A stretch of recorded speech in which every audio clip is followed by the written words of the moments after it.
Hello दोस्तों, आइए इस कहानी में आप सभी का स्वागत है।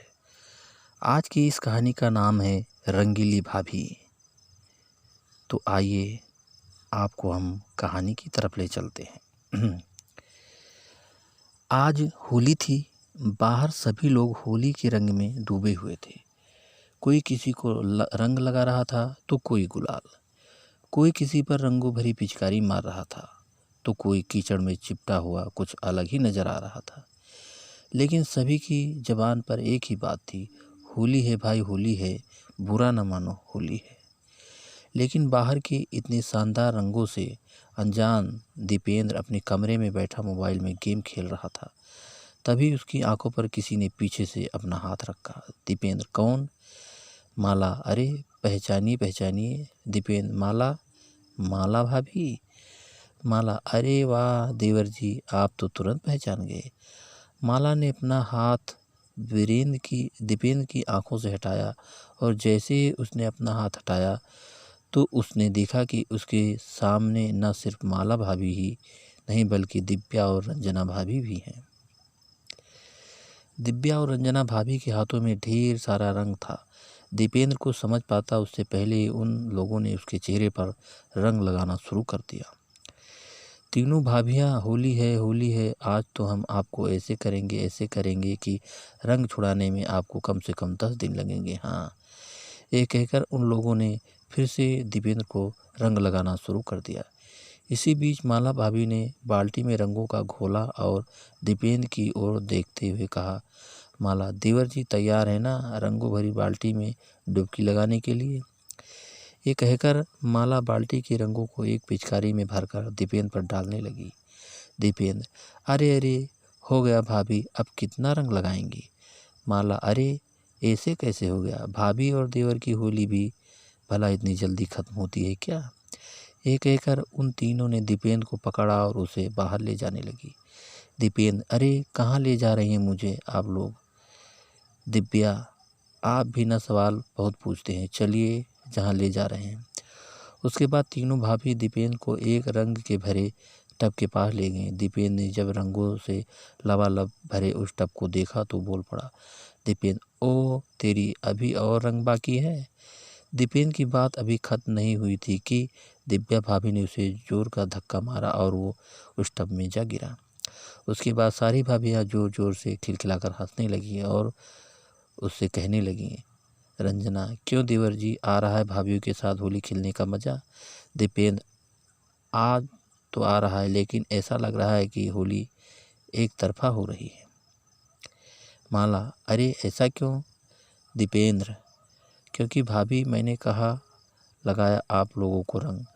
अरे आप लोग ने मुझे रंगों से भर दिया, मुझे भी तो आपको रंगों से भरना है। ये कहकर वो टब से बाहर निकला और तीनों भाभियों को टब में ढकेलने लगा। दिव्या, अरे यार, ये देवर जी भी क्या कर रहे हैं? तीनों भाभियाँ, अरे छोड़ दो मेरा हाथ, अरे देवर जी छोड़िए ना।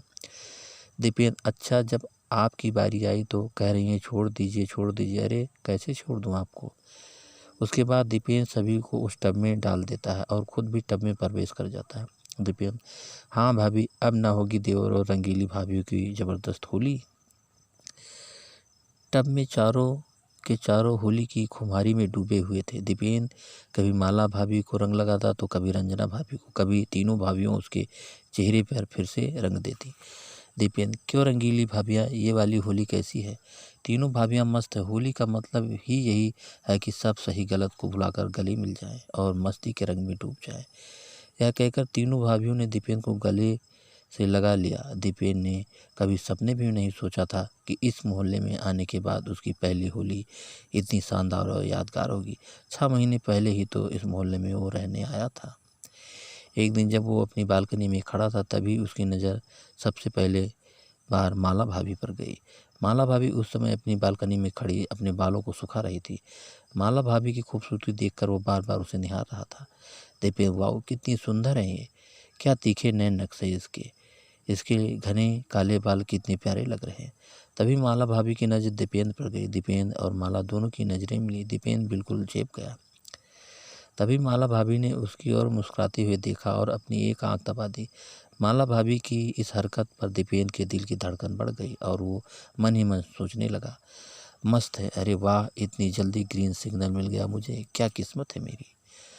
उसके बाद तो उन दोनों का नैन मटक्का हर दिन शुरू हो गया। कभी दीपेन अपनी बालकनी में खड़ा उसका इंतजार करता तो कभी माला अपनी बालकनी में उसका इंतजार करती हुई मिलती।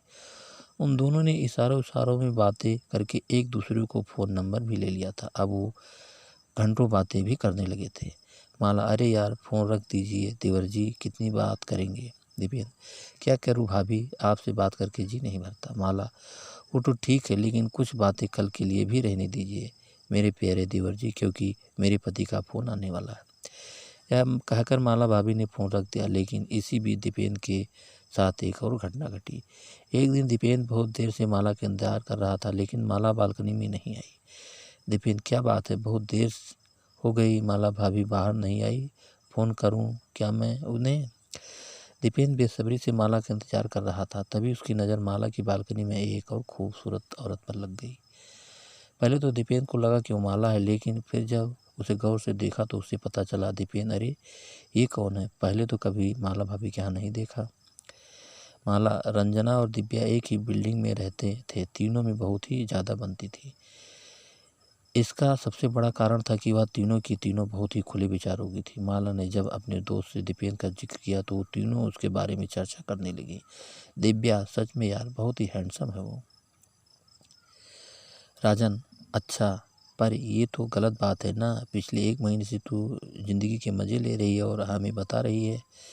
माला, बता तो दिया ना, छिपाया तो नहीं। दिव्या, अरे हमसे क्या छुपाएगी रानी, हम तो दीवार के उस पार भी देख लेते हैं। दीपेन रंजना को देखकर ख्यालों में खोया हुआ था। तभी बालकनी माला और दिव्या भी आ गईं।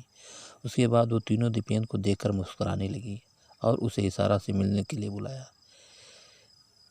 दीपेंद्र जब पहली बार उसे मिला और उन तीनों ने उसे जब ये बात बताया कि वो सभी उसे बहुत पसंद करती हैं तो दीपेंद्र के मन में लड्डू फूटने लगे। वो मन ही मन सोचने लगा, दीपेंद्र, वाह, इसे कहते किस्मत का धनी होना। एक साथ 3 रंगील भाभियाँ का प्यार, वाओ दीपेंद्र, क्या किस्मत पाई है। माला, रंजना और दिव्या के पति बाहर जॉब करते थे। वो साल में कुछ दिनों के लिए अपने घर आते थे और फिर वापस लौट जाते थे। उन्हें अपनी पत्नियों पर बहुत भरोसा था, लेकिन वो उनके भरोसे को तार तार कर रही थी। बहरहाल दीपेन 3 रंगीली भाभियों के साथ होली का आनंद ले रहा था। तभी वहाँ वहाँ वो हुआ जिसकी उम्मीद किसी को नहीं थी। माला, रंजना और दिव्या भाभी के पति वहाँ पहुँचे और उन्होंने अपनी पत्नियों को इस बेशर्मी में दीपेन के साथ देखा तो सभी का पारा 7वें आसमान पर जा पहुँचा। माला का पति, ये सब क्या है, क्या है ये सब। माला जी, वो हम लोग होली खेल रहे हैं, पर आप लोग कब आए, आपने तो कहा था कि छुट्टी नहीं मिल रही है। माला का पति, छुट्टी मिल गई और इन छुट्टी ने ही तुम लोगों की पोल खोल दी। अरे इस तरह से कौन खेलता है होली, हम लोग बाहर तुम्हारी खुशियों के लिए इतनी मेहनत करते हैं और बदले में तुम लोग हमें ये दे रही हो। रंजना और दिव्या के पति भी अपनी पत्नी पर काफ़ी आग बबूला हो रहे थे। रंजना और दिव्या के पति, हम लोग भी तुमसे दूर रहते हैं, अगर हम लोग वहाँ से सब कर रहे होते तो तुम्हें कैसे लगता। पति पत्नी का रिश्ता प्रेम और विश्वास का है, उसे इस तरह कौन आग लगाता है। दीपेन जो अब तक मस्ती में डूबा हुआ था, उसके दिल की धड़कन अब बहुत तेज हो गई थी। उसे लग रहा था कि उन तीनों के पति उसकी ज़बरदस्त पिटाई करने वाले हैं। वो भागने की ताक में था। तभी माला के पति ने कहा, माला का पति, देखो तुम लोग हमारे साथ खुश नहीं हो तो तुम्हें छोड़ देते हैं। तुम इस लड़के के साथ रहने के लिए आज़ाद हो। तुम लोग चाहो तो इसके साथ हमेशा के लिए रह सकती हो।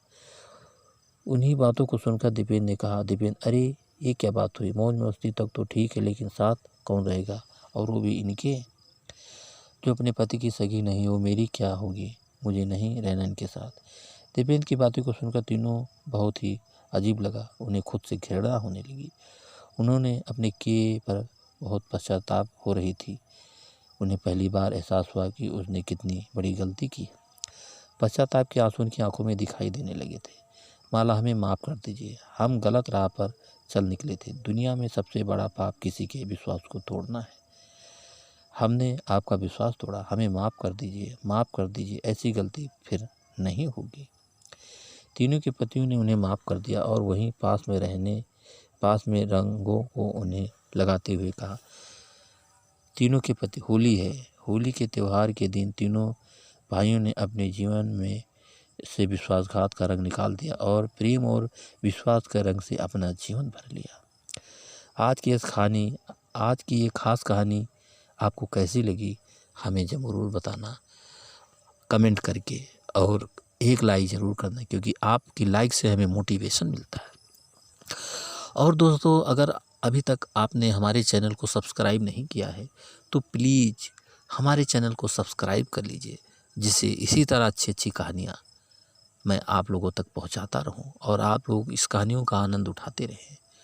तो अगली कहानी में फिर मिलेंगे, तब तक के लिए धन्यवाद, नमस्कार।